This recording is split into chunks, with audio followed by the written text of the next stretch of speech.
안녕하세요. 참 좋은 시댁 식구들을 만났던 여자입니다. 친정 식구들에 대한 정이 크지 않았던 전 결혼 후 만난 시댁 식구들을 많이 좋아했어요. 진정한 가족이란 이런 거구나 싶을 정도로 시댁 식구들은 좋은 사람들이었거든요.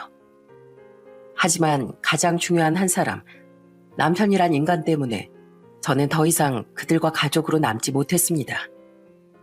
지금 생각해도 분노가 치밀어 오르는 그때 일에 대해 이야기해보고자 이렇게 사연을 보내봅니다. 저는 나이 32에 결혼했습니다. 중학교 교사였던 남편은 그때만 해도 가정적이고 착한 사람이었죠. 앞서 말했듯 시댁 식구들은 굉장히 좋은 사람들이었어요. 시아버진 선천적으로 팔과 다리가 한쪽씩 불편했지만 그 몸으로 폐질 주우며 어떻게든 돈을 벌려고 노력하셨더라고요. 남편과 시숙님을 위해서요. 시어머니는 찢어지게 가난한 집안의 세 남자를 먹여 살리려 남의 집 농사일과 각종 허드렛 일을 쉬지 않고 하며 사셨다고 했죠. 고생스럽기야 했지만 그래도 우리 아들들이 이렇게 잘 커졌으니 부모로서 얼마나 감사한 일이니. 그리고 이렇게 예쁜 며느리들까지 봤으니 내 인생은 그것만으로도 성공한 인생인 것 같다. 그렇게 고생했음에도 불구하고 시부모님은 늘 선하고 긍정적인 분들이셨습니다. 저는 친정 부모님과 사이가 별로 좋지 않았어요. 부모님은 항상 제 두 오빠만 예뻐하며 딸인 저는 찬밥 취급하셨거든요.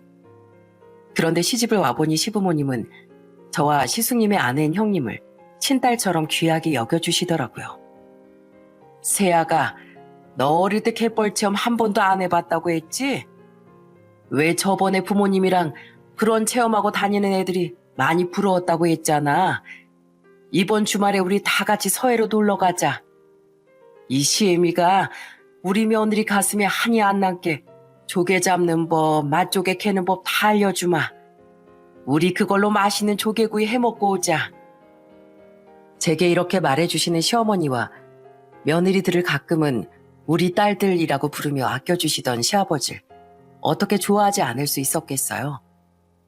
그리고 시부모님뿐 아니라 시숙님 내외 또한 굉장히 좋은 분들이셨어요. 저희보다 일찍 결혼해서 아들을 한 명 키우고 있던 두 분은 저희와 같은 동네에 사셨습니다.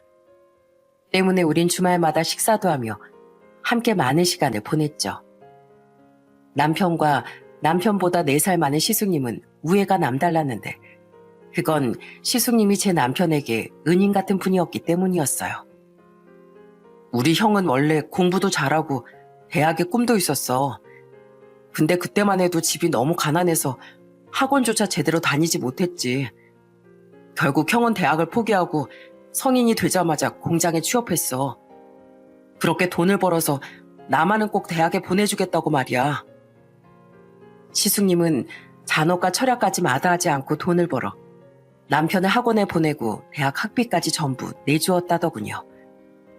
남편이 중학교 교사가 되기까진 시숙님의 희생이 뒤따랐던 거죠. 그것만 해도 감사하건만 시숙님은 저희가 신혼집을 구할 땐 5천만 원이라는 거금도 보태주셨어요.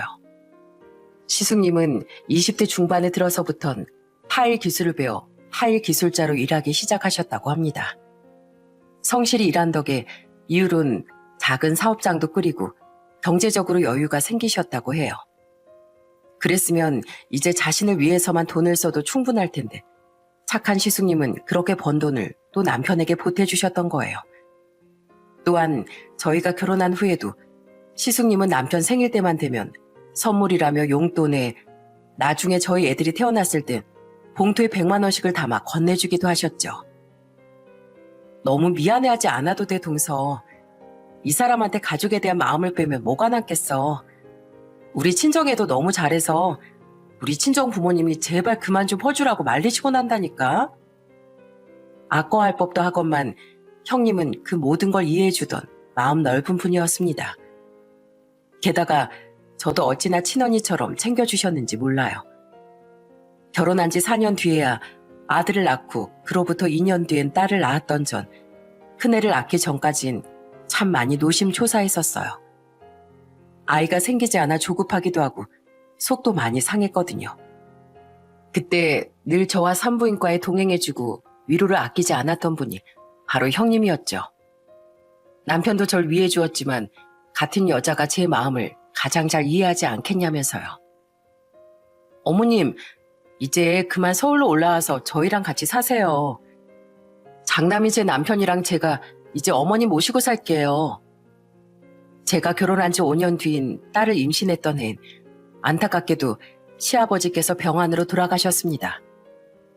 그리고 그때 형님은 시숙님보다도 먼저 나서서 시어머니를 집으로 모셨어요. 제 남편도 좋은 사람이었지만 이렇듯 시숙님 부부는 정말 본받고 싶을 정도로 존경스럽고 선한 분들이었습니다.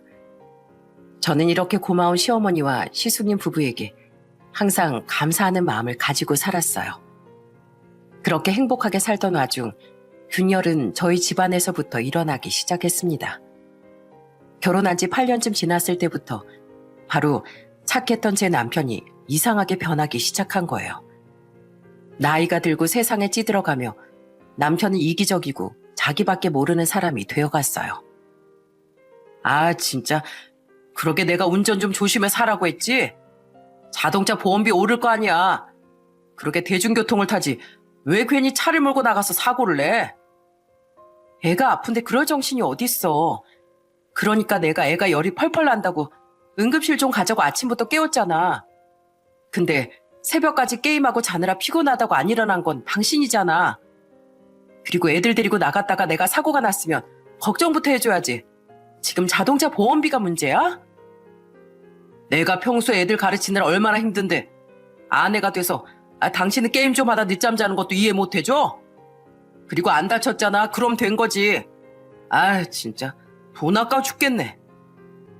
어느덧 다정했던 남편은 온데간데 없이 사라져 있었습니다. 어느 주말엔 둘째가 너무 아파서 비몽사몽하던 남편에게 큰애를 맡기고 응급실에 간 적이 있었어요. 그때 둘째가 너무 칭얼대서 운전에 집중을 못하다가 저는 접촉사고를 내고 말았습니다. 다행히 차는 조금 망가져도 다친 사람은 없었는데 남편은 그 일로 저를 완전히 대역죄인 취급하더라고요. 자동차 보험료는 자신이 내는 거 아니냐면서요.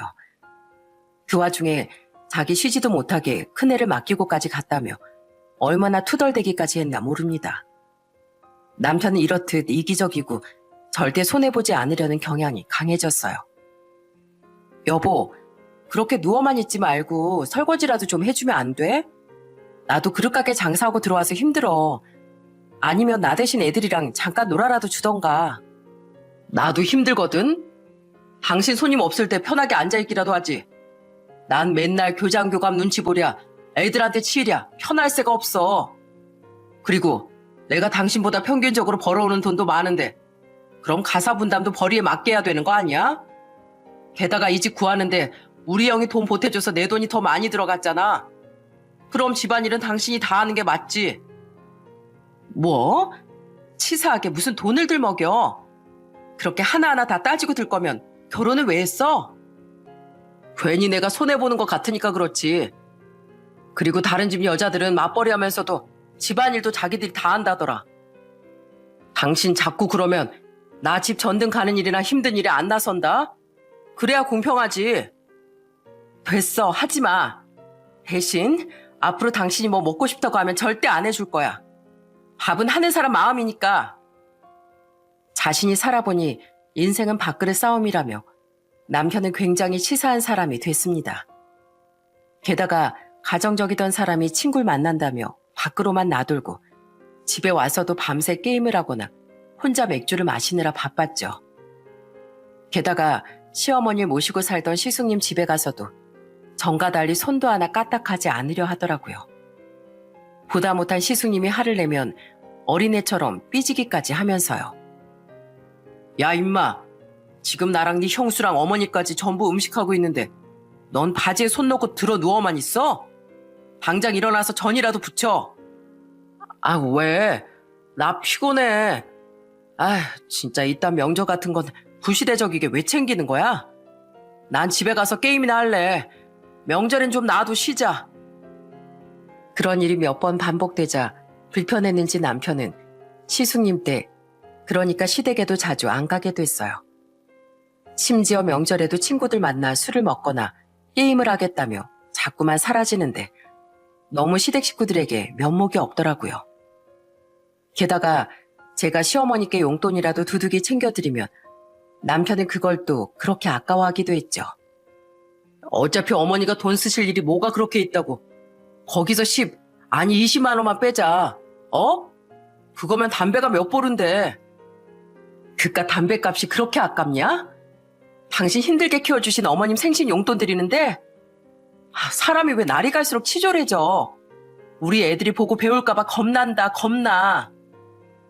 그렇게 변해버린 남편과 애들 엄마 아빠로서만 꾸역꾸역 살아갔던 것, 여전히 친정 식구들보다 더 저를 가족처럼 챙겨주던 시댁 식구들 때문이었어요. 그런데 그런 시댁에 아주 불행한 일이 닥치고 말았어요. 간 건강이 좋지 않아 계속 병원에 다녔던 시숙님이 결국 간을 이식받지 않으면 미래를 생각하기 어려울 정도로 건강이 악화됐던 거예요. 그때 시댁의 분위기는 완전히 초상집이었습니다. 우선 간 공여 신청을 해놓았지만 언제 시숙님의 차례가 올진 알 수 없는 일이었죠. 대기자가 너무 많았으니까요. 설상가상 그 와중에 시숙님에게 간을 기증하려던 형님은 적합성 검사에서 부적합 판정을 받고 말았어요. 저기 진배야, 이 애미가 부탁 좀 하자. 그렇게 모두가 슬픔에 빠져있던 어느 날이었습니다. 그날 우린 다 같이 시숙님의 병실에 모여 있었어요. 그런데 침울한 분위기를 깨고 시어머니가 조심스레 남편에게 어려운 부탁을 꺼내시더라고요. 진배야, 네가 네 형 좀 한 번만 살려주면 안 되겠니? 넌 평소에 술, 담배는 다 해도 건강 챙긴다고 동호회까지 들어서 운동도 많이 하지 않니? 검사라도 받아봐, 어? 제발 네 형 좀 살려줘라. 너희 형까지 잘못되면 이 엄마 진짜 못 산다. 그때 형님은 아무 말도 못하고 고개만 떨구고 계셨어요. 그리고 시숙님은 시어머니를 말리셨죠. 어머니, 그런 소리 하지 마세요. 어떻게 저 살겠다고 진배한테 희생을 강요할 수 있겠어요. 너무 착한 분들이었으니 형님과 시숙님은 차마 남편에게 그런 일을 부탁할 수 없었던 겁니다. 저는 평소 우리에게 헌신해준 시숙님을 도와드리는 게 도리라고 생각했지만 그건 누가 강요해선 안 되는 일이라고도 생각했어요. 그래도 내심 남편이 시숙님을 도와줬으면 하고 바랐는데 남편은 인상까지 쓰며 거절을 하더라고요. 아무리 이기적으로 변했다고 한들 시숙님이 남편에게 어떤 존재인데 미안한 기색도 없이 단번에 거절을 한답니까? 그런데 심지어 그 거절도 굉장히 도가 지나치더군요.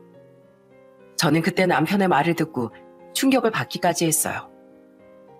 그래도 요즘엔 의료기술이 좋아져서 간 기증하고도 건강히 살아가는 사람들이 대다수지 않니? 진배야, 이 애미가 이렇게 부탁하마. 네 형 좀 봐라. 평생 가족에게 헌신만 하고 사는데 이 젊은 나이에 얼마나 불쌍하니. 어머니, 형만 어머니 아들이에요? 저도 어머니 아들이잖아요. 그러다가 수술 잘못돼서 둘 다 잘못되면 어머니가 책임지실 거예요? 난 못해요, 못해. 나도 혹시 형이나 어머니가 부탁할까봐 미리 알아봤는데 간 기증 그거 부작용이나 후유증도 있을 수 있다면서요. 관리도 평생 해야 하고 술도 마음껏 먹기 힘들대요. 아직 즐기면서 살 날이 구말린데 내가 왜 형 때문에 즐길 것도 못 즐기고 평생 노심초사하면서 불행하게 살아야 돼요? 뭐라고?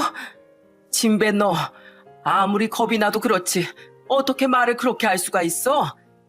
네 형이 널 위해서 얼마나 희생하며 살았는데 누가 해달라고 강요했어요? 형이 착한 장난병 걸려서 알아서 대학도 포기하고 자기 팔자 꼰 거지. 그리고 결국 지금 자기 사업장도 운영하면서 잘 살게 됐잖아요. 그럼 결국 다 내 덕이죠. 나 때문에 대학 포기하고 결국 그 일 시작하게 된 거니까. 저도 가족이 있는 한 집안 가장이에요. 내가 잘못되면 우리 애들을 누가 먹여 살려요? 형, 말 잘했어. 난 절대 간줄 생각 없으니까 앞으로도 나한테 희생 같은 거 강요하지 마. 아, 진짜 사람 불편하게. 여보, 가자. 당신이나 가. 당신 아무리 세상이 찌들었다고 해도 그렇지. 어떻게 이렇게 창피한 사람으로 변했어? 그래, 간이식 못 해줄 수도 있어. 근데 당신이 사람이면 그렇게 말하면 안 되지. 형은 날 위해서 모든 걸 다 해줬는데 난 못 도와줘서 미안하다고. 진심으로 사과라도 해야지. 저는 너무 뻔뻔한 남편에게 화가 나 소리를 빽 질렀습니다. 아무리 거절을 하고 싶다고 해도 어떻게 사람이 저렇게까지 배은망덕할 수 있나요? 아다르고 다르다고 거절한다고 한들 말을 저렇게 하면 안 되는 거 아닙니까? 시어머니는 충격을 받아 아이고 저 망할 놈이 뭐라는 거야 하며 눈물을 흘리셨어요. 놀라고 상처받은 건 형님과 시숙님도 마찬가지였는지 남편을 향해 울먹거리며 원망 어린 말을 내뱉었죠. 서방님이 어떻게 제 남편한테 말을 그렇게 해요? 평생 제 남편 덕을 보고 살았으면서요. 짐승도 자기가 입은 은행 갚는다고 했어요. 그동안 서방님께 잘해드린 시간이 너무 원통하고 아깝네요. 정말 실망이에요. 네가 내 초부터 욕심내지도 않았고 앞으로도 필요 없다. 근데 손진배, 내가 뭔가를 바라고 널 위했던 건 아니지만 너도 그러는 거 아니야. 네가 날 어떻게 생각하고 있었는진 아주 잘 알았으니까 그만 내 병실에서 나가. 그리고 당시 고등학생이던 시조카도 남편의 말에 충격받았는지 남편을 원망스럽게 바라보며 울고 있었어요. 그때 저를 포함한 시댁 식구들은 남편이 간 기증을 해주지 않아서 화가 났던 게 아니었어요. 변해버린 남편이 시숙님에 대한 고마움도 모르고 살고 있었다는 사실에 배은망덕함을 느낀 거죠. 그렇게 남편의 거절은 모든 식구들의 가슴에 큰 상처를 남기게 됐습니다. 그날 이후 남편은 불편하다며 시숙님의 문병도 가지 않았어요. 말이 불편한 거지 제가 보기엔 또 간이식 이야기가 나올까봐 겁이 난 것 같았죠. 저는 그런 남편에게 너무 실망해 한동안 말도 섞지 않았어요. 우리 사이에 애가 둘이나 있지 않았더라면 이 결혼을 다시 생각해보고 싶을 정도로 인간적으로 실망했었거든요. 그리고 그건 시댁 식구들도 마찬가지였기에 모두 남편을 보려고도 안 했습니다. 혜미야, 네 시숙 진짜 이러다 잘못되면 어떡하니? 순서가 안 오면 어떡해? 걱정 마세요, 어머님. 하늘은 선한 사람을 돕는다고 하잖아요. 분명히 다 잘 될 거예요. 남편의 일과 별개로 우린 모두 초조하게 시숙님의 건강이 더 악화되지 않길 바랬습니다. 저는 간절한 마음을 담아 시어머니와 함께 매일같이 새벽기도를 나가기도 했죠. 또한 이건 시어머니밖에 몰랐던 사실인데 저는 저라도 시숙님을 살려보고자 공여자 적합성 검사도 받았었어요. 연로에서 간 기증을 할 수 없었던 시어머니가 매일 눈물 바람이신 것도 안타까웠고 그동안 시숙님과 형님께 받은 것이 너무 많았으니까요. 하지만 아쉽게도 전 적합 대상자가 아니더라고요.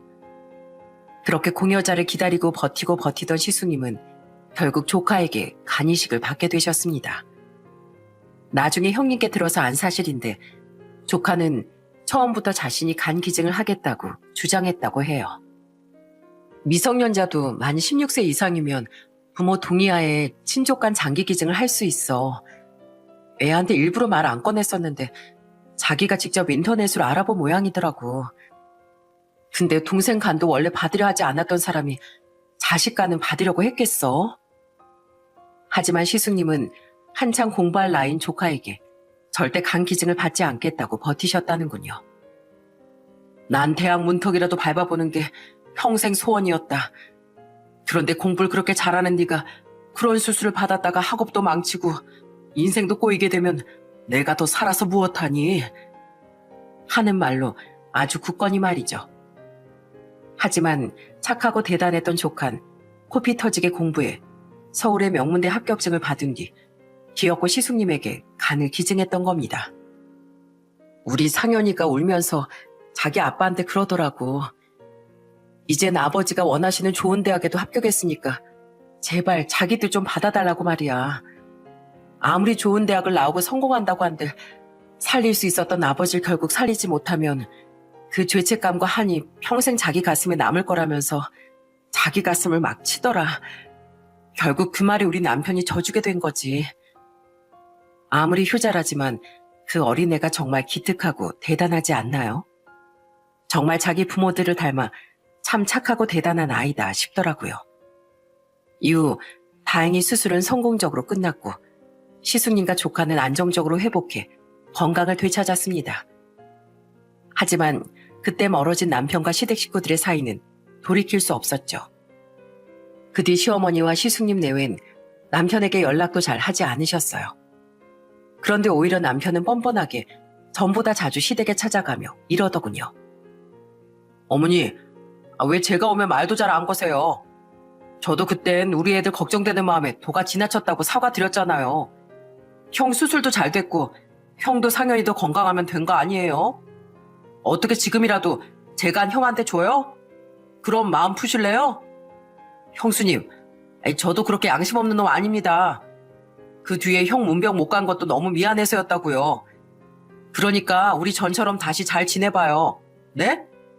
형, 내가 미안하다니까. 에휴, 알았으니까 그만 떠들어라. 이 애미 머리 아프다. 그래도 가족이니 다시 어영부영 사이는 풀어졌지만 한번 금이 간 사이는 전처럼 되돌려줄 수는 없었습니다.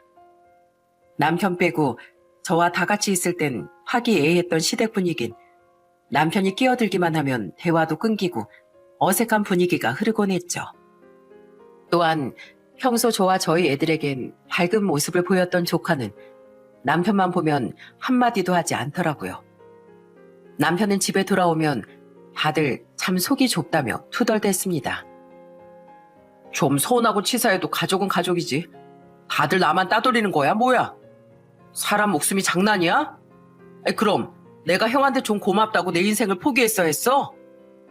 당신이 서운하고 치사한 짓을 한 건 알아? 그 착한 분들이 오죽 상처가 컸으면 당신한테 마음을 닫았겠어. 그리고 당신이 조금이라도 아주버니께 감사함을 가지고 살았으면 거절을 했어도 말을 그렇게 못되게 못했을 거야. 당신이 아주버니께 한 게 사과야? 그냥 눈치 보이니까 장난스럽게 던진 말이지. 당신은 언젠가 아주버니께 드린 상처 똑같이 돌려받을 거야. 저는 그런 남편이 애들을 위해서라도 제발 정신 차리길 바라며 쓴소리를 아끼지 않았습니다. 그런데 그런 제 말은 정말 현실이 됐어요. 시숙님이 간 이식을 받은 지 6년 뒤 이번엔 남편이 신장 이식이 필요한 상황에 놓이게 된 거예요. 아휴, 요새 소변색도 좀 이상한 것 같고 자꾸 다리 저려서 잠에서도 깨는 게 컨디션이 영 별로네. 건강해진다고 맨날 운동만 나가지 말고 병원에 가. 병원 가봤자 술, 담배 끊으라는 잔소리밖에 더 들어. 뭐 별일이야 있겠어. 그냥 스트레스 받아서 그런 거겠지? 이상 증세가 조금씩 나타나던 남편은 귀찮다며 자꾸만 병원에 가지 않았습니다. 결국 제가 큰일이 나봐야 정신 차리겠냐며 화를 내자 그제야 심각성을 느끼고 병원에 가더라고요. 그때 알게 된 남편의 건강은 생각보다 최악으로 치달아 있었던 거예요. 그때 남편은 신장 기능이 13% 이하로 떨어졌다는 의사 소견을 들었습니다. 당장 투석과 동시에 신장 이식을 받지 않으면 평생 투석을 하며 살아야 한다는 선고까지 받게 됐죠. 투석을 받는다고 해도 합병증 등으로 몸이 계속 망가지고 문제가 생겨 투석을 받지 못하면 생명에 큰 위협이 될 수 있다는 무서운 말도 함께요. 진즉 당신이 병원 가보라고 할 때 병원에 올 거야. 나 이제 어떡해 여보. 나 설마 평생 이렇게 병원에 누워서 살아야 하는 거 아니겠지? 처음 신부전증 선고를 받았을 때부터 투석을 시작한 남편은 점점 다리가 너무 부어 걸을 때도 통증을 느끼고 체액이 폐에 쌓여 호흡에도 어려움을 겪게 됐습니다. 결국 남편은 휴직을 한 후 입원하게 됐죠. 그리고 입원하고서 시간이 조금 지나자 남편은 제게 울며 불며 신장 이식을 부탁했어요. 여보, 나 진짜 너무 힘들어. 사는 게 사는 게 아니야. 이렇게 공여자를 기다리기만 하다가 내 차례가 언제 올지, 내가 더 큰일 나기 전에 오긴 할지 어떻게 알겠어? 나 정말 하루하루가 애 같아. 당신의 지금 그 마음이 6년 전 아주버님이 느낀 두려움 아니겠어? 근데 당신은 그런 아주버님께 그런 매몰찬 말을 내뱉었던 거야. 이제 역지사지가 좀 되냐? 이제 아주버님께 당신이 얼마나 못된 짓을 저질렀는지 알겠어? 알겠어. 이젠 진짜 내 잘못이 뭔지 알겠다고. 그러니까 여보, 당신이 제발 나한테 신장 이식 좀 해주면 안 돼? 지금 해달라고 하면 우리 형이 해주겠어? 당연히 안 해주지. 나한테 당신밖에 없어. 나 앞으로 진짜 변할게. 애들도 잘 챙기고 형한테도 진심으로 다시 사과할게. 당신한테도 잘하고 새 사람이 될게. 나 우리 애들 아빠잖아. 제발 나 좀 살려줘. 남편은 자신이 같은 입장이 되자 그제야 울며 불며 과거를 후회하며 제게 애원하더라고요. 저는 깊은 고민 끝에 결국 남편에게 신장 이식을 해주기로 했습니다. 이후 받은 적합성 검사에서 적합 판정도 받았죠. 아무리 못난 남편이지만 남편 몸이 그 모양이 되도록 내버려 둔 건 아내인 제 책임도 있다고 생각했거든요. 또한 사람 목숨이 달렸는데 그 앞에서 완강히 거절하는 것도 생각보다 힘든 일이더라고요. 하지만 저와 달리 과거 시숙님에게 간 공여를 몸서리치며 거절한 남편에게 또다시 환멸감이 들기도 했습니다. 때문에 저는 남편에게 신장 이식을 해주는 조건으로 각서를 받았어요. 저거, 앞으로는 절대 이기적으로 굴지 않고 나랑 애들 그리고 다른 가족들에게 진심으로 잘하며 살겠다고 말이야. 당연하지. 당장 적을게. 앞으로는 어머니께 용돈도 아까워하지 않고 드리고 좋은 아들, 좋은 남편의 좋은 동생으로 살아갈게. 이렇게 누워있어 보니까 나도 정말 가족의 소중함을 진심으로 깨닫게 됐어. 그런데 남편에게 각서까지 받고 얼마 지나지 않은 어느 날 저는 남편에게 숨겨진 추악한 진실을 알게 됐습니다. 그날 저는 잠깐 만나자던 시어머니의 전화를 받은 뒤 삼계탕을 사서 시댁으로 향했어요. 시순인과 형님은 출근한 뒤였고 조카도 집에 없었으니 시어머니와 둘이 점심을 먹을 요량으로요. 그런데 시댁에 도착한 절 보는 시어머니의 표정이 너무 어둡더군요. 어머님, 몸이 어디 안 좋으세요? 아니면 혹시 삼계탕 드시기 싫으세요? 평소에 어머님이 좋아하시던 거라 일부러 사온 건데. 아니다, 그게 아니야. 저기 애미야, 너 정말 진배한테 신장 이식 해줄 거니? 꼭 그래야겠어? 네? 뭐 그래도 애들 아빠인데 아내로서 어떻게 남편을 모른 척 할 수 있겠어요. 그런데 그건 갑자기 왜요? 그런데 시어머니는 대뜸 제게 남편의 신장 이식 문제를 거론하셨어요. 그리고는 제가 왜 물으시냐고 물어도 선뜻 말을 더 못하시더라고요. 그게 에휴, 그냥 진배한테 네 신장 안 주면 안 되겠니? 그냥 주지 말거라. 걔는 애초에 너한테 그런 호의를 받을 자격이 없는 애야. 자격이요? 어머님, 아까부터 대체 무슨 말씀이세요?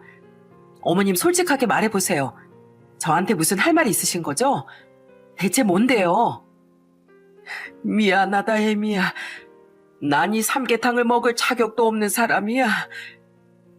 아무리 크게 실망했었다고 한들 남편은 시어머니의 자식 아닙니까? 그런데 그런 자신의 아들에게 신장을 주지 말라니 너무 이상했어요. 그렇게 제가 자꾸 채근하자 결국 시어머니는 눈물까지 흘리며 충격적인 이야기를 해주셨습니다. 사실 6개월 전쯤에 네 형님 있지? 그네가 백화점에 갔다가 진배랑 웬 여자를 봤었다더라. 서로 팔짱 끼고 스킨십도 스스럼 없이 하는 게 딱 봐도 바람 피우는 사이 같았대.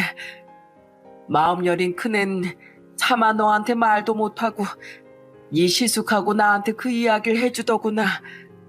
그래서 놀란 우린 당장 진배를 불러서 캐물었지. 시어머니와 시숙님은 대체 그 여자가 누군지 솔직하게 말하라며 남편을 다그쳤다는군요. 처음엔 모르쇠로 빠져나가려던 남편은 결국 짜증을 내며 이실직고 했다고 해요. 아, 그냥 자전거 동호회 나갔다가 재미로 만난 여자예요. 뭐야? 재미? 이 정신 나간 거사. 6년 전엔 네 영일로 가족들 가슴에 빗을 꽂더니 이제 애미 가슴에 마저 대못을 박으려고 해. 애미가 얼마나 착한 앤지 잘 알면서 어떻게 이런 짓을 해? 누가 집사람이랑 이혼이라도 한대요? 그냥 잠깐 만나는 거라고요, 잠깐. 나이 50 넘은 남자 중에 바람 한번 안 피워본 사람 있으면 나와보라 그래요. 여기 있다, 이 자식아. 세상 남자가 다 너처럼 오렴치한 줄 알아? 넌 남자의 수치야. 그건 형 생각이지. 형이야말로 세상 모든 남자가 형처럼 지루하고 고리타분하다고 생각하지 마. 제발 내 인생에 간섭 좀 그만해. 우리 집사람한테 말하기만 해. 그건 내가 아니라 집사람 억장을 무너지게 만드는 일이니까. 그때 남편의 뻔뻔함에 시숙님 내외와 시어머니는 크게 화가 났었다고 합니다. 그제야 전 왜 최근 몇 달간 남편이 시댁에 발길도 안 하고 남편이 입원한 뒤에 시댁 식구들이 딱 한 번 와보곤 안부도 잘 묻지 않았는지 알게 됐죠. 시어머니가 저에게까지 전화해 그딴 놈 챙길 필요도 없다고 퉁명스럽게 말하신 이유까지요. 저는 그저 시댁 식구들이 6년 전 일로 아직 화가 많이 나서 그런 줄 알았는데 사실 이유는 다른 곳에 있었던 거예요. 시어머니 울며 제게 사과를 하셨습니다. 미리 말 못해줘서 정말 미안하다. 당연히 너한테 말해줘야 한다고 생각했었다. 그런데 한편으론 진배 그놈 말처럼 네가 알면 너무나 큰 상처를 받을까봐 겁이 났어. 그렇게 이러지도 저러지도 못하고 계속 진배 그놈만 나랑 네 시숙이 쥐잡듯이 잡았다. 얼른 헤어지고 애미 너한테 스스로 이실직고를 하든 평생 죄인으로 살든 하라고 말이야. 그런데도 귀엽고 꾸역꾸역 그 여자를 만나는 것 같더니 말기 신부전증 판정을 받기 직전에 그 여자한테 뻥 차인 것 같더구나. 하긴 그렇게 아픈 환자를 누가 더 만나려고 들었겠니? 건강이 심각해진 남편은 결국 그 여자에게 차였다더군요. 하지만 예전 시숙님의 일로 남편에게 이미 실망했던 시어머니와 시숙님 내외는 그 일로 인해 이미 남편을 사람으로도 안 보게 된 뒤였죠. 이제 왜 내가 신장을 주지 말라고 했는지 알겠지? 애미야, 그놈이 왜 그렇게 변해버렸는지 모르겠지만 더 이상 진배는 너한테 존중받아야 할 남편도 아니고 당장 내쳐버려야 할 배은망덕한 놈일 뿐이다. 그런 놈에게 네가 신장이식을 해주겠다고 하니 나도 더 이상 참을 수가 없어서 너한테 솔직히 털어놓는 거야. 그러니까 신장 같은 거 주지도 말고 그놈이 큰일이 나든 말든 애들 데리고 그냥 떠나거라. 그놈은 그래도 싸다. 아무리 못나게 변했어도 저를 배신할 인간은 아니라고 생각했건만 충격도 그런 충격이 없었습니다. 저는 남편의 병원으로 냅다 달려가 따졌어요. 병원에 도착해보니 저를 보는 남편의 얼굴은 이미 사색이 되어 있더군요. 들어보니 남편은 이미 시어머니에게 전화를 받은 뒤더라고요. 어머니가 어머니 입으로 다 얘기했다고 당신한테 용서받을 생각도 하지 말라고 전화하셨더라. 그래, 잘 됐네. 말 길게 끌 것도 없겠어. 여보, 우선 내 말 좀 들어봐. 나랑 그 여잔 이미 다 끝난 사이고 어차피 진지한 사이도 아니었어. 나한텐 이제 당신하고 애들 뿐이라니까. 여보, 설마 나한테 신장 주기란 마음 바꾼 거 아니지? 제발 나 좀 살려줘. 어? 내가 정말 잘못했어. 나 진짜 평생 당신한테 죄책감 갖고 반성하면서 살게. 아, 진짜 그 노인네 나한테 왜 이러는 거야? 아들 인생 망치려고 작정을 했네, 아주. 남편은 목숨이 아까웠던 건지 납작 엎드려서 제게 빌었습니다. 그러면서도 정신을 못 차리고 모든 진실을 얘기해준 시어머니를 원망하고 있더라고요. 저는 그런 한심한 인간에게 싸늘히 말했어요. 오죽했으면 어머님이 나한테 그 더러운 일을 털어놓으셨겠어? 당신은 사람도 아니야. 그냥 짐승, 아니 짐승 오물 같은 인간이야. 그러니까 나도 앞으로 당신한테 짐승 이하로 똑같이 해줄 거야. 날 그렇게 배신해놓고 신장을 달라고? 어림없는 소리 하지 마. 자, 여기 이혼 서류야. 앞뒤 잴 것도 없이 당신하고 못 살 것 같아서 냅다 뽑아왔으니까 도장 찍어. 그리고 평생 다른 사람이 신장 공유해주길 기다리면서 목숨을 연명하든 말든 당신 알아서 살아. 여보, 내가 진짜 잘못했어. 그래, 난 짐승 이하야. 당신 말대로 짐승 오물 같은 짓을 저질렀어. 근데 저번에도 내가 말했잖아. 나 진짜 이젠 새 사람 되겠다고. 정말 미안해, 여보. 제발 나 좀 한 번만 살려줘. 그런 제게 남편은 계속해서 싹싹 빌었습니다. 그런데 그런 남편을 보다 보니 남편도 남편이지만 멀쩡히 가정 있는 가장을 만난 그 상간녀도 용서할 수 없겠다는 생각이 들더군요. 때문에 저는 애써 목소리를 누그러뜨리며 말했어요. 그러면 그 여자 연락처 줘봐. 그럼 내가 생각 좀 해볼 테니까. 그 여자 감싸겠다고 돌면 아주 국물도 없을 줄 알아. 남편은 그 여자 인생은 어떻게 되든 말든 그렇게라도 꾸역꾸역 살고 싶었던 모양입니다. 버텨볼 생각도 않고 냉큼 그 여자의 연락처를 제게 넘겼거든요. 이어서 남편에게 들어보니 그 여자 또한 괘씸하기 마찬가지인 인간이었어요. 그 여잔 제 남편처럼 가정이 있는 데다 무려 나랏밥을 먹는 공무원이기까지 하더라고요. 절대 가만둘 수 없겠다 싶어 저는 상간녀가 일하는 지자체를 찾아가 대판 엎어버렸습니다. 당신이 이선하지? 나 손진배 마누라 되는 사람이야. 손진배 알지? 누구요? 저 그런 사람 몰라요. 뻔히 제가 정체를 알고 있었건만 상간녀는 저를 모른 척 하더군요. 순식간에 집중된 사람들의 이목을 연신 살피면서요. 저는 그런 상간녀를 비웃으며 남편의 휴대폰에서 찾아 출력해간 증거 사진들을 들이밀었습니다. 뭘 몰라? 여기 증거 사진들이 뻔히 다 있는데. 이 사람 같지도 않은 여편네야. 어디 자기도 남편 자식 다 있는 사람이 남의 집 가장하고 눈이 맞아? 당신이 그러고도 국민 혈세 받아먹는 공무원이야? 당신 같은 사람은 공직에 앉아있을 자격도 없어. 대문짝만하게 사진에 박혀있는 상간녀의 얼굴을 보며 주위 사람들의 수군거림은 커져만 갔습니다. 완전히 망신을 당한 상간녀의 눈엔 눈물까지 고였죠. 그제야 상간녀는 제게 싹싹 빌기 시작했어요. 저 잘못했어요. 근데 여긴 제 일터예요. 우선 우리 나가서 얘기해요. 네? 뭘 나가서 얘기해? 내가 너랑 무슨 더 할 말 있겠어? 열받아서 개망신이나 시켜주려고 온 거지. 너 인생 똑바로 살아. 알았어? 재활용도 안 될 폐기물 같은 인간아. 저는 마지막으로 손에 들고 있던 증거 사진들을 그 여자 얼굴에 뿌려버렸습니다. 그리고는 손을 탁탁 털며 그곳을 나와버렸죠. 그 뒤 저는 그 지자체에 민원까지 넣고 상간녀에게 위자료 소송도 걸며 상간녀를 나락으로 보내버렸어요. 저희 가정도 가정이지만 자신의 가정을 배신한 인간에게 본때를 보여줘야 한다고 생각했거든요. 그리고 얼마 뒤에 남편이 한숨을 푹 쉬며 제게 이러더라고요. 당신 이제 속이 시원해? 그 여자 병원까지 찾아와서 난리를 치고 갔어. 당신이 소송 걸어서 그 집 남편의 애들까지 외도 사실을 다 알게 됐대. 그래서 그 여자 결국 집에서 쫓겨났대. 남편한테 이혼 소송도 걸리고 그 여자 애들도 다신 자기들 엄마를 안 본다고 했다네.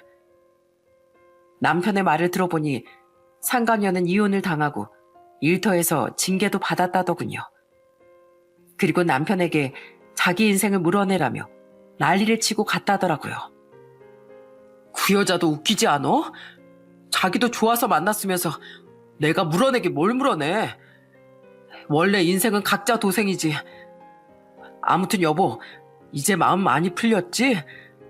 나도 그 여자 때문에 병원에서 망신당하긴 했지만 그걸로 당신 마음이 풀렸다면 됐다고 생각하기로 했어. 이제 그 여자도 나락 같겠다.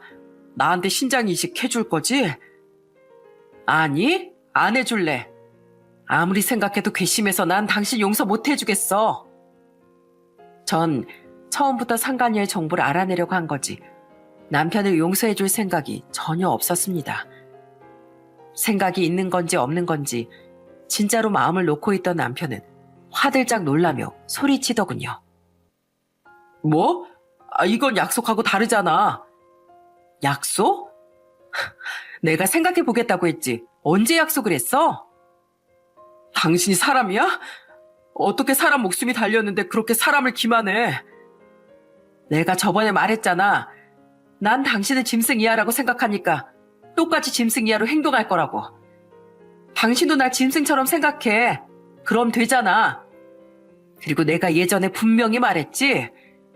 당신이 아주버님하고 당신 가족들한테 준 상처 언젠간 그대로 당신한테 돌아올 거라고. 이건 다 자업자득이야. 호의를 받고 싶었으면 행동을 똑바로 했어야지.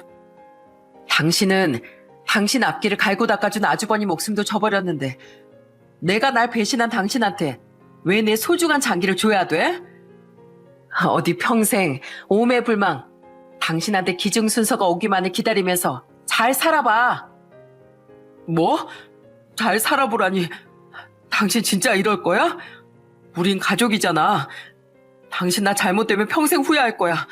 무슨 가족이 이래. 이 의리 없는 여편네야. 가족? 의리? 다른 사람은 몰라도 당신한테 그딴 소리 절대 듣고 싶지 않네. 난 받아먹을 줄만 알지. 감사함이라고 눈꽃만큼도 모르는 당신한텐 더 이상 지킬 의리 같은 거 없어. 여보, 가지 마. 내가 말이 심했어.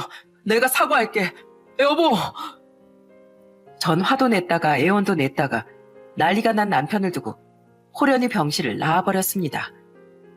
저는 그렇게 남편과 이혼을 하게 됐어요. 당시 아직 14살, 12살로 어리던 두 아이도 남편에게 크게 실망을 했죠. 애들에게 굳이 남편이 바람을 피웠다는 사실은 말하지 않았었건만 요새 애들은 참 눈치도 빠르고 조숙하더군요. 제가 말하기도 전에 아이들은 이미 눈치로 모든 걸 알아챘었더라고요. 늘 너희들한테 좋은 것만 보여주고 경험시켜주고 싶었는데 미안해 얘들아. 아니에요 엄마. 지금 제일 힘든 건 엄마시잖아요. 저랑 은혜는 우리한테 관심도 없던 아빠가 어떻게 되든 말든 엄마가 상처받지 않으시는 게 더 중요해요. 엄만 괜찮으신 거죠? 특히 이제 중학교 1학년이 됐던 아들은 어른스럽게도 도리어 저를 위로해줬습니다. 그런 아들과 옆에서 눈물을 글썽이던 딸에게 미안해 저는 아이들을 꼭 안아줬어요. 잘했어 동서.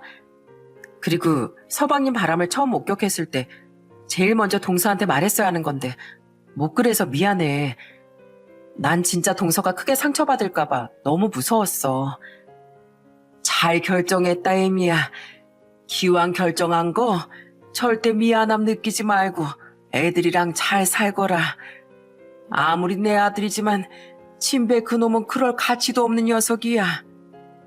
시대 식구들은 제게 더 일찍 모든 걸 말해주지 못한 사실을 미안해하며 신장기증 포기와 더불어 이혼하기로 한 제 결정을 지지해줬습니다.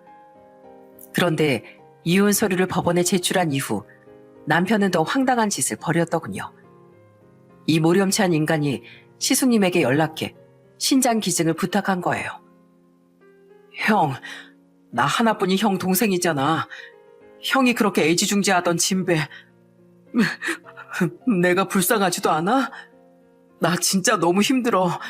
제발 나 좀 살려줘 형. 내가 건강해지기만 하면 앞으로는 진짜 형한테 은혜 갚으면서 살게. 하고 말이죠. 그 말을 형님에게서 전해 듣는데 괜히 제가 죄송하고 부끄러워서 어쩔 줄을 모르겠더라고요. 하지만 남편의 말은 어림도 없는 소리였습니다. 남편을 괘씸해하던 형님이 결사반대하기도 했고 시수님 또한 남편에게 더 이상의 우애가 남아있지 않았으니까요. 형님이 듣는 옆에서 시수님은 전화를 건 남편에게 이렇게 말했다고 하네요. 예전에 너처럼 나도 한 집안의 가장이야. 난 내가 가장 힘들 때 매몰차게 외면한 너보다 내 아내, 내 아들, 그리고 내 어머니를 지키는 게 더 중요해. 인생은 던진 대로 되돌아오는 법이라는 교훈이나 이참에 네 가슴에 잘 새겨뒀으면 좋겠다. 난 동생을 사랑하는 형이었지만 그렇다고 호구를 자처하면서 살지는 않을 거야. 그렇게 전 남편은 결국 시댁 식구들 모두에게 외면받고 누구의 문병도 받지 못한 채 병원에서 쓸쓸히 신장이식 순서가 돌아오기만을 기다리며 살게 됐습니다. 그런데 이 인간이 갈 때까지 간 건지 나중엔 우리 큰애한테까지 전화해 개소리를 하더군요. 전 남편이 큰애에게 전화를 했을 당시 마침 저는 애들과 거실에 함께 앉아 있었어요. 때문에 전 남편이 큰애에게 짓거린 소리를 듣게 됐는데 그 기가 찬 내용에 경악을 했습니다. 아들, 너 아빠 목숨이 지금 간당간당한 상황인 거 알지? 아빠 없어지는 거 안 무서워? 너 네 사촌 형이 네 큰아빠한테 간 기증해 준 거 알지? 너 상현이 형 좋아하잖아. 맨날 닮고 싶다고 했잖아. 상현이 형처럼 훌륭한 사람 되려면 너도 네 아빠한테 신장 기증해 줘야 하지 않겠어? 네? 제가요? 그래 이 녀석아. 너 이 아빠 큰일 나는 꼴 정말 보고 싶은 거 아니지? 너 아빠 안 살려주면 나쁜 아들 되는 거야. 저는 기가 차서 큰애 손에서 휴대폰을 뺏어들었습니다. 그리고 고래고래 악을 썼죠. 이 악마 같은 인간아. 고작 14살 된 애한테 지금 뭘 강요하는 거야? 어차피 친족간 기증은 만 16세 이상이 돼야 할 수 있는 거 모르냐? 그랬나? 그래 이 붕어 같은 인간아. 얼마나 네 형 간 이식일에 관심이 없었으면 그걸 기억도 못하냐? 그래서 애초에 불가능한 일이기도 하지만 넌 평생 우리 애들 앞에 아빠라고 나설 생각도 하지 마. 아주버님은 간 기증하겠다는 상현이 부탁을 거절하고 또 거절했는데 넌 아빠란 인간이 고작 14살 된 애한테 장기를 달라고 강요하냐? 그런 고약한 말로 죄책감까지 심어주면서? 이 천벌받을 인간아. 2번 다시 우리 애들한테 연락하지 마. 정말 정신 나간 인간인 줄 알았습니다. 저는 곧장 아이들의 휴대폰에서 전 남편의 번호를 차단시켜버렸죠. 저희 애들은 그날 일로 자신들의 아빠를 더 끔찍이 싫어하게 됐어요. 그렇게 이혼한 후 저는 지금 가끔 시어머니와 형님과 셋이서만 만나 안부를 묻고 지내고 있습니다. 들어보니 아직까지도 전 남편은 시댁 식구들에게 외면받고 혼자 병원에서 투병하고 있다고 하더군요. 에휴, 진배 그놈이 어쩌다 그런 금수가 된 건지 내 속이 다 들어간다. 다 들어가. 하늘에서 너희들 시애비도 억장이 무너지고 있을 게다. 아무리 외면했다고 한들 그래도 아들인지라 시어머니는 전 남편의 상황이 가슴 아프신 모양이더군요. 그런 시어머니를 생각해서라도 저는 휴직 중인 남편의 학교엔 남편 일을 폭로하지 않았어요. 어차피 학교로 다시 돌아갈 수 있을지 없을지도 모르기도 하고 이미 전 남편은 가족에게 버림받는 것도 모자라 목숨에 대한 두려움이라는 큰 벌을 받으며 중내에 산해하고 있었으니까요. 만약 전 남편이 지금 건강하고 학교도 잘 다니고 있었으면 진즉 가서 엎어버렸을 테지만 그럴 필요가 없었던 거죠. 아직도 가끔 전 남편은 제게 반성한다는 내용의 문자를 보내곤 합니다. 하지만 제 마음은 변하지 않을 거예요. 왜냐하면 이 사람은 잠깐 반성하는 척만 하며 제가 호의를 베풀면 분명 다시 변할 사람이기 때문입니다. 때문에 저는 이제 남이 된 전 남편 걱정은 더 이상 않고 부모의 이혼으로 상처받았을 아이들을 돌보는 데 집중하며 살아갈 생각이에요. 만약 전 남편이 신장이식을 받아 새 삶을 얻게 된다면 제발 그땐 정신 차리고 착하게 좀 살았으면 좋겠네요. 저야 더 이상 상관없지만 너무 착한 시댁 식구들과 우리 애들을 위해서 말이죠. 가족이라면 어려울 때 도움을 받고 반대로 베풀기도 할 수 있는 끈끈한 존재라고 생각합니다. 하지만 베풀긴 싫고 받기만 바라는 사람은 결코 가족으로 인정받을 수 없는 것 같아요. 거기다 한술 더 떠서 저를 배신하기까지 한 전 남편은 결국 자기 손으로 자기 인생을 망가뜨린 꼴이 됐죠. 저는 제 사연을 통해 아무리 가족이라도 고마움을 모르면 모두에게 외면받게 된다는 말을 하고 싶었습니다. 그러니 여러분께선 제 전 남편처럼 뒤늦게 후회하기 전에 지금 곁에 있는 가족에게 더 베풀고 잘하며 사시길 바랍니다. 제 씁쓸한 사연 끝까지 들어주셔서 감사드립니다.